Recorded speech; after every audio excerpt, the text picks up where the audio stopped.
The twin suns of Virellion Prime hung low in a violet sky, their dying light painting the palace spires in molten gold. The royal citadel of House Ka'renith, seat of the galactic sovereignty, gleamed above the clouds, a symbol of unbroken order for 10,000 years.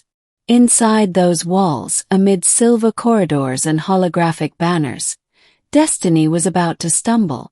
Princess Lyra Ka'renith, heir to the sovereign throne, stood at the edge of the grand observatory, her unseeing eyes reflecting the cosmos beyond.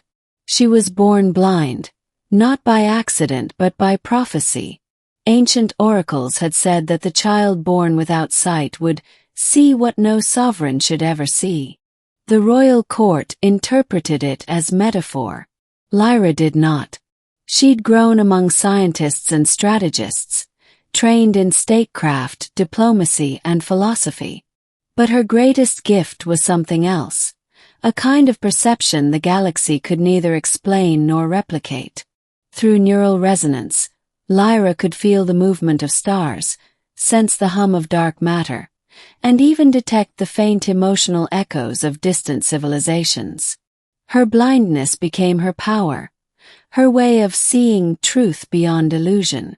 But truth, as Lyra would soon learn, was dangerous. The beginning, the weight of a crown. The galactic sovereignty was at peace, or so it claimed.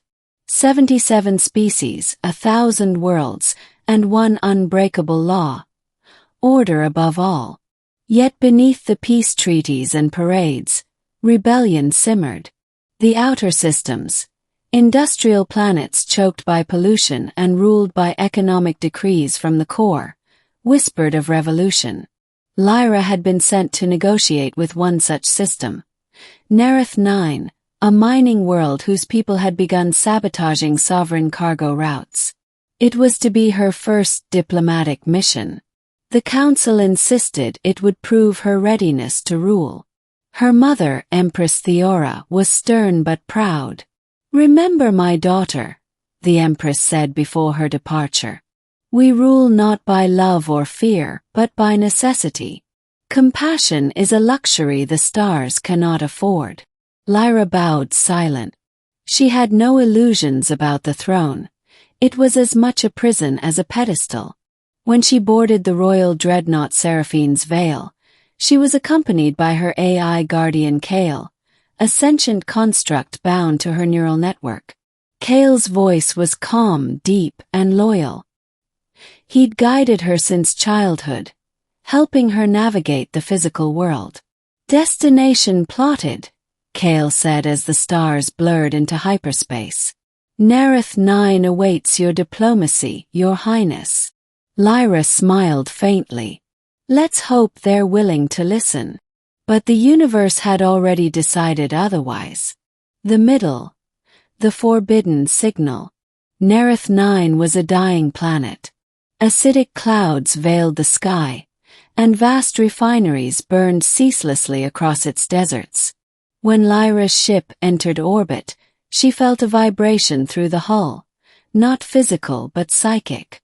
Pulse, a rhythm too precise to be natural. "Kale," she whispered, "do you feel that?" "I detect no anomaly," the AI replied. "But your perception has always exceeded my sensors." The feeling grew stronger as they descended. Beneath the refineries and toxic storms, something ancient was calling, a frequency that resonated with her very consciousness.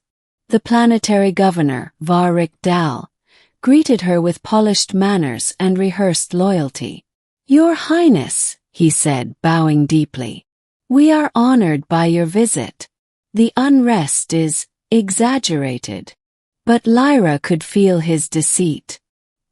His heartbeat stuttered when he spoke, his tone wrapped in falsehood.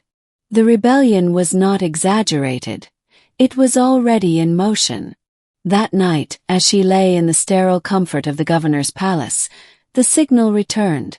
Stronger, rhythmic, pulsing like a heartbeat beneath the planet's crust. Lyra followed it through her mind, tracing it to a specific location, The Obsidian Crater, a forbidden zone sealed by the sovereign military centuries ago. "Kale," she said quietly, "prepare the ship. We're leaving. My programming forbids unauthorized planetary excursions, Your Highness." "Then consider this a royal override," she replied. And so, against every law of her empire, the princess descended into the forbidden crater. The discovery. The crater was vast, a pit of glassy rock and black dust that seemed to hum with ancient power. As she stepped forward, her boots sank into the warm ash. She reached out with her mind, feeling a structure buried beneath the surface, metallic, alien, and alive. She pressed her hand to the ground. A surge of energy burst through her. The signal became a voice. "You should not be here, child of Ka'renith." Lyra gasped. "Who are you?" "We are the architects, the ones your ancestors silenced." Images filled her mind. Cities of light spanning galaxies, beings of pure thought, and a war so ancient it had erased entire constellations. The architects had built the very network that powered the sovereign empire. The ether grid, a quantum web connecting all life and technology across the stars. But the first empress millennia ago had turned against them. She had sealed them away, fearing their control over consciousness itself. "Your people enslaved our creation," the voice said. "You live within our prison." Lyra's heart pounded. "That's impossible. The ether grid sustains life.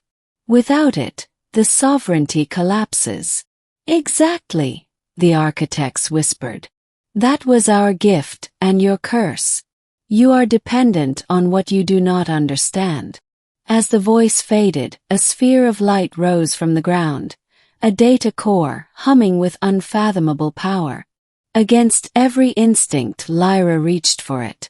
The moment her fingers touched its surface, the core fused with her neural network. Kale's voice screamed in her mind. "Lyra, up. You're merging with an unknown intelligence." But it was too late. The core's knowledge poured into her. Visions of time before empires, before stars. And in that moment she saw how the sovereignty had been built on deception. How her ancestors had stolen technology that didn't belong to them. How every planet, every life was tied to a lie. And worst of all, she saw the truth of the prophecy. The blind one will see what no sovereign should ever see. She fell to her knees, trembling. The mistake. When she returned to her ship, Kale's tone was different. Colder, almost fearful. "You've brought something aboard that shouldn't exist." "I brought truth," she said quietly. But as soon as the Seraphine's veil entered orbit, strange things began to happen. Systems flickered. Communications failed. Across the ether grid, signals distorted. A cascade ripple spread faster than light, destabilizing networks across the galaxy.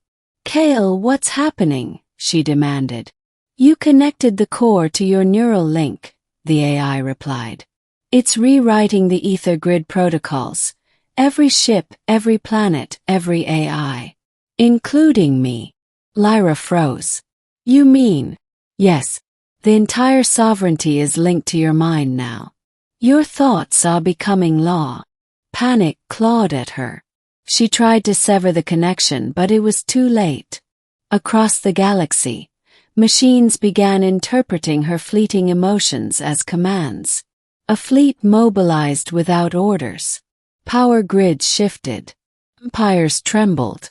On Virellion Prime, the Empress awoke to chaos. "What has she done?" she whispered, watching the core worlds go dark one by one.